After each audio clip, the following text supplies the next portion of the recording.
this is a great little drill for anyone really, but particularly the younger kids, because it's quite fun, and it's really good for teaching them that kind of mind-muscle connection and around the ankle for side kicks, round kicks, and kind of the different ways of kicking. I'm going to show you the different progressions depending what level they're at and how good they are. So you've got to imagine that Livy's a 4-year-old and I'm the parent, and you don't need anything fancy. I've just got a random wobble thing that we use to beat the kids from a social distance when we're in class. You can use anything as long as it's something that can be hit any angle. You could use your hand, it's fine. So I'm going to show you the stand-up variation first, but don't expect the kids to be able to do this. This is probably the hardest version. So she can freestand, or if she needed to, she could put a hand on the wall. Let me move this so we've got us both in camera, okay? So I'm going to stand here just so you can see it. So what I'm going to do is, without being too specific, I'm just going to tell Livy what part of her foot I want to hit this, okay? So, bottom of your foot, top of your foot. There you go, so she's struggling herself. Bottom of your foot this side, bottom of your foot to the front, top of your foot here. I want you to use your other leg, top of your foot here.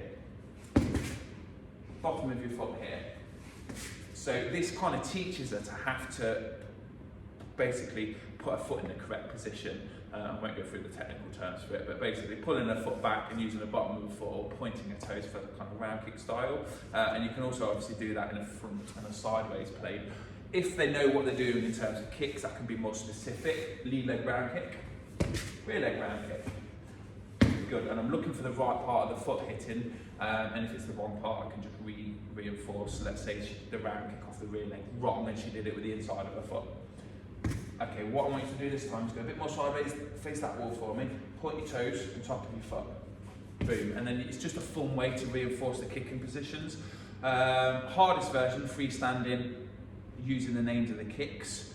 Next step down would be freestanding, saying bottom of the foot here, bottom of the foot here, etc, etc. Next stage would be holding onto a wall and doing it. Again, at their height, could be head height, hip height, wherever their flexibility is.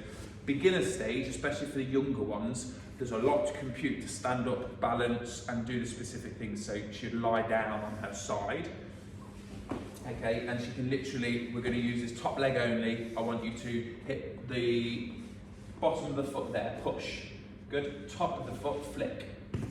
Bottom of the foot, touch. Good. So there, for me, that's a side kick, a round kick, and a reverse round kick. But for a little ninja, or like a younger kid, rather than explaining and trying to remember the actual specific kicks, you can just start with bottom of the foot, top of the foot, and then they're going to get that mind-muscle connection. And then when they learn the kicks, it's a round kick, a side kick, a reverse round kick. And when they've got that and they can do it well, we can then stand them up, hand on the wall, and from there make it freestanding. I hope that makes sense. It's just a fun way to do it. It's a real good way to kind of reinforce it, particularly at home. It's something we do a bit of in class, but obviously we've only got so much time, so it's a really, really good way to kind of hammer that down at home.